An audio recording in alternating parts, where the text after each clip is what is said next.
सोई हित बंधु मोहि भावे, जात कुमारग मार्ग लावे। सोई हित बंधु मोहि भावे, जात कुमारग मार्ग लावे। सो सयान मार्ग रही जाई, करे खोज कबहू न भुलाई। सो सयान मार्ग रही जाई, करे खोज कबहू न भुलाई। सोई हित बंधु मोहि भावे, जात कुमारग मार्ग लावे। वही हमारा हितैषी है और वही हमारा बंधु भाई है, जो मुझको कुमार्ग के रास्ते से मोड़कर शतमार्ग पर रास्ते पर खींच कर ले आए। वही हमारा भाई है, वही सगा है। जो हमको शतमार्ग से विचलित करके कुमार्ग पर चलने के लिए प्रेरणा दे, वो हमारा भाई होते ही भी शत्रु के समान है। पापान् निवारयति योजयते हिताय, गुह्यं निगूहति गुणान् प्रकटीकरोति।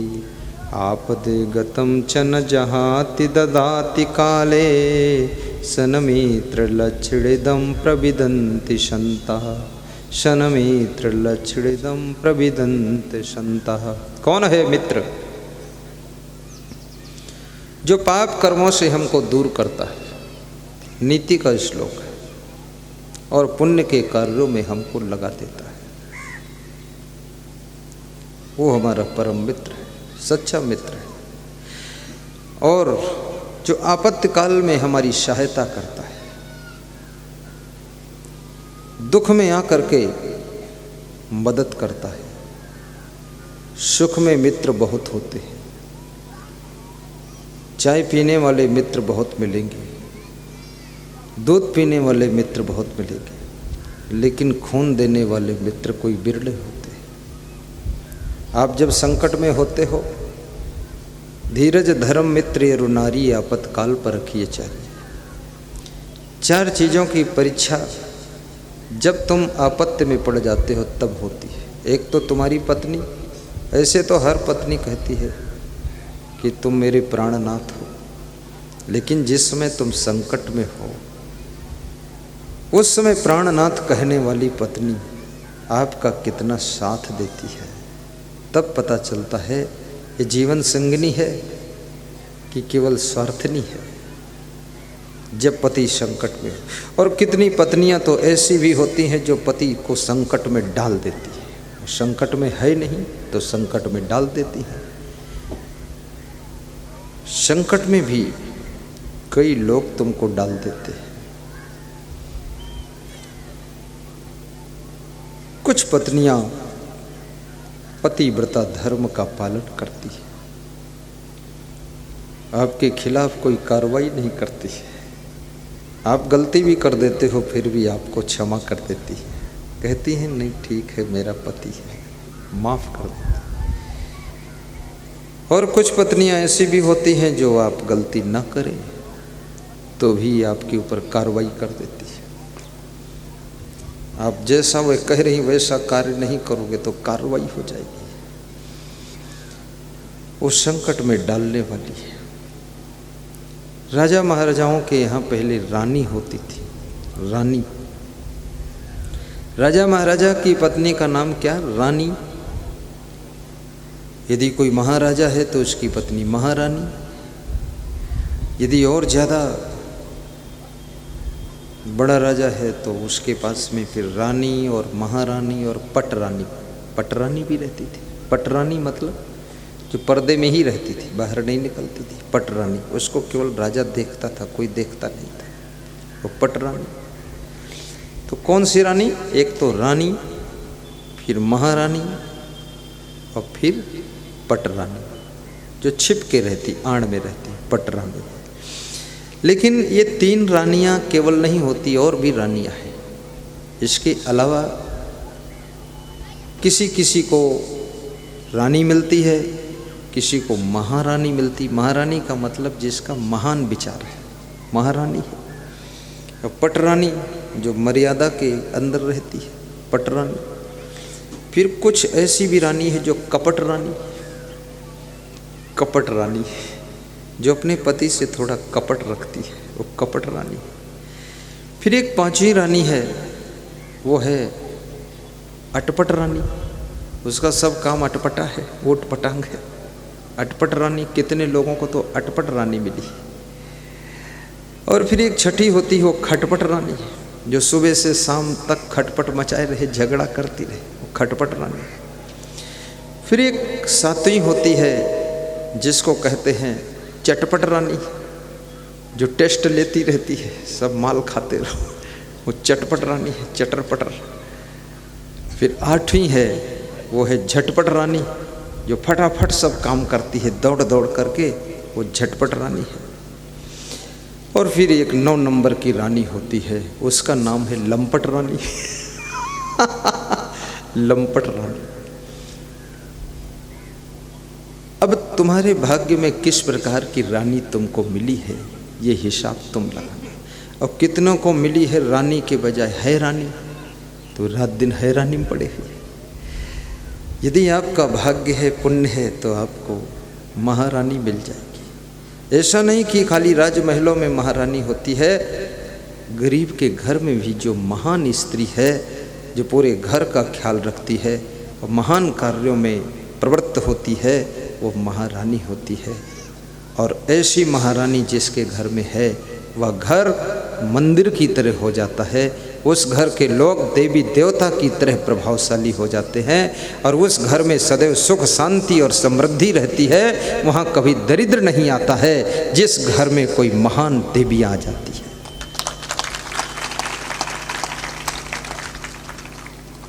और पापों से जो दूर करे, आपत्ति काल में मदद करे, दुख के समय जो साथ दे, धीरज धर्म मित्र और नारी, आपत्काल पर रखिए चारी। आपके पास में कितना धैर्य है, इसकी परीक्षा भी दुख के समय होती है। प्राय लोगों का धैर्य जब दुख में पड़ जाते हैं तो टूटने लग जाता है धैर्य। और धैर्य, ये धीरज तुम्हारा परम मित्र है। शास्त्रों में लिखा है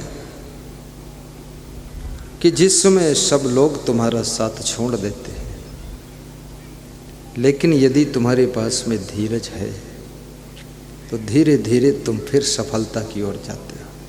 महाराणा प्रताप जब मुगल शासकों ने उनके किले पर कब्जा कर लिया तो महाराणा प्रताप अपनी जान बचाकर किला छोड़कर चित्तौड़ से दूर जंगल में चले गए।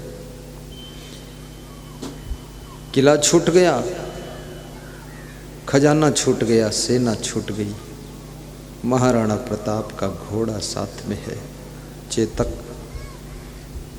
घास की रोटियां बनाकर खाते हैं। सब छूट गया है लेकिन धैर्य नहीं छूटा है। और धीरे धीरे जंगल में नई सेना का निर्माण करते हैं और पुनः मुगल शासक के ऊपर आक्रमण करते हैं, अपना किला वापस प्राप्त करते हैं और फिर से चित्तौड़ की गद्दी पर विराजमान हो जाते हैं।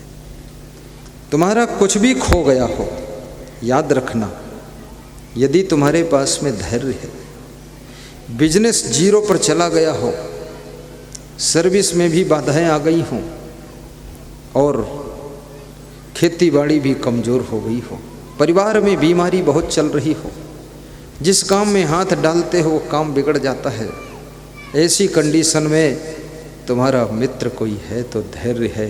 अगर धैर्य आपका नहीं टूटा है तो एक न एक दिन बिगड़ने वाले काम भी बनना शुरू हो जाएंगे और जिन्होंने साथ छोड़ दिया हुए फिर साथ में आना शुरू हो जाएंगे। और धैर्य यदि तुम्हारे पास में है तो आपका सारा सिस्टम फिर से स्ट्रांग होना शुरू हो जाएगा। इसलिए मनुष्य को घबराना नहीं चाहिए, हिम्मत साहस से काम करना चाहिए और कभी न कभी किनारा जरूर आएगा। डरिए मत, घबराइए मत, हिम्मत रखिए और अपने साहस का परिचय दीजिए। बड़ी विचित्र बात है। किसी राज दरबार में एक गुरु रहता था, उसको राजगुरु कहते थे। राजगुरु धीरे धीरे बूढ़ा हो गया, उसको बुढ़ापा आ गया, कमजोर हो गया। और जब बूढ़ा हुआ तो उसके मन में एक चिंता हुई कि मेरे बाद मेरा पद कौन लेगा। ये राजा साहब के राज दरबार में राजगुरु कौन बनेगा। उसके पास में बहुत से शिष्य लोग थे, शिष्यों में चुनाव करना था, कौन सा शिष्य राजगुरु बनेगा। तो उस गुरु ने सोचा इनकी परीक्षा ले लिया जाए शिष्यों की। तो शिष्यों से कहा कि आश्रम के पड़ोस में नदी है, नदी में पानी बह रहा है, तुम लोग आज सब नदी की ओर टहलने के लिए जाओ। अब शिष्यों को पता नहीं है क्या परीक्षा हो रही है, नदी की ओर टहलने की। शिष्यों ने देखा कि नदी में सेव फल बहते हुए एपल आ रहे हैं। तो जितने भी शिष्य थे सबने नदी के किनारे जा जा करके एक सेव मिला, दो सेव मिले, उठा उठा कर खा लिया, ले लिया झपट करके। लेकिन एक शिष्य ऐसा था जिसने उठाया तो, लेकिन उसने कहा कि ये सेव फल मेरा खाने का हक नहीं, ये किसी का बहकर आ रहा है, तो मैं पता लगाऊंगा कि किसका ये सेव फल है, उसको ही सौंप दूंगा। तो नदी के किनारे किनारे चलते चलते चला गया। बहुत दूर जाने के बाद एक सेव का बगीचा मिला। उस बगीचे के अंदर गया और अंदर जा कर के बगीचे की जो रखवाली करता था उससे मिला और कहा कि आपके बगीचे के सेव फल टूट कर नदी में गिर गए और बहते हुए जा रहे थे, एक फल मुझको मिला है, तो मैं आपका फल आपको वापस देने आया। तो बगीचे का मालिक बोला, वो जो माली था जो बगीचे को संभालता था, उसने कहा अरे इसको तुम खा लेते, इतनी दूर तुम वापस करने आए, फालतू मेहनत किया, इसको खा जाना चाहिए था। बोले नहीं नहीं नहीं, किसी दूसरे का खाना ठीक नहीं होता, आप लीजिए, तो आपके बगीचे का फल है। तो उसने कहा मेरा बगीचा है ही नहीं, मैं तो इसका रखवाला हूँ, ये बगीचा तो राजा साहब का है, आपको वापस करना है तो उनको वापस कर दो जाकर। तो वो शिष्य उस सेव फल को लेकर के राज दरबार में पहुंचा और राजा साहब ने देखा कि कोई छोटा बालक खड़ा है। बुलाया, तुम क्यों आए हो? तो उसने वो सेव फल उनके टेबल पर रख दिया कि आपको आपका फल देने के लिए आए। बोले मेरा फल कैसा? बोले नदी के किनारे गुरुजी ने सबको भेजा था देखने के लिए कि नदी का दर्शन कराइए, टहलाइए। तो वहाँ नदी में सेव फल बहते हुए आ रहे थे, तो हमारे सभी गुरु भाइयों ने, गुरुदेव के शिष्यों ने एक एक दो दो फल उठा उठा कर झपट के खा लिया। मुझको भी एक फल मिला तो मैं इसको बगीचे में लेकर गया, वापस किया तो उन्होंने कहा मेरा बगीचा नहीं है, तो राजा साहब का, राजा साहब को तो इसलिए मैं ये फल आपके पास वापस करने आया, आप इसको स्वीकार कीजिए। किसी का फल ऐसे लालच में नहीं खाना चाहिए। तो उस राजा ने देखा और कहा तुम राजगुरु के शिष्य हो? बोले हाँ मैं राजगुरु का शिष्य। राजगुरु को बुलाया गया तो राजगुरु से पूछा ये सब शिष्यों को आपने नदी किनारे क्यों घूमने के लिए भेजा? बोले बस इनकी परीक्षा कर रहा था, मैं बूढ़ा हो गया था, सोच रहा था मेरे शिष्यों में से कौन सा शिष्य है जो राजगुरु बन सकता है और उसको अपना पद दे करके मैं संसार छोड़ कर जाऊं तो मुझे अभी तक खोज में कोई मिला नहीं। तो राजा साहब आपने मुझे बुलाया, क्या कारण? बोले आपका शिष्य सेवफल लेकर आया है। तो उससे पूछा गया कैसे सेवफल तुम लाए? बोले नदी में मिला, सबको मिले थे सेवफल, सबने खा लिया और मैं सेवफल जिधर से बहकर आया उधर गया तो सेव का बगीचा मिला। बगीचे में एक माली था, उसको मैंने वापस किया। उसने कहा बगीचा मेरा नहीं है, तुमको खा जाना चाहिए, इसको यहाँ लेकर आए फालतू। तो बोले राजा का बगीचा है, राजा को दो जाकर। तो मैं राज दरबार आया और राजा साहब को सौंप दिया कि उनका सेवफल है, हम फ्री में कैसे खाएं। तो राजा ने राजगुरु से कहा कि आपका यही वो शिष्य है जो राजगुरु बनने लायक है, जो कि इतना त्याग और संयम रखता है, अपनी जबान पर कंट्रोल रखता है। आज से इसको राजगुरु घोषित किया जा रहा है। धीरज धर्म मित्र अरुणारी, आपत काले परखिए चारी। धैर्य रखिए, कुछ नहीं है, छोटी मोटी कोई बात है।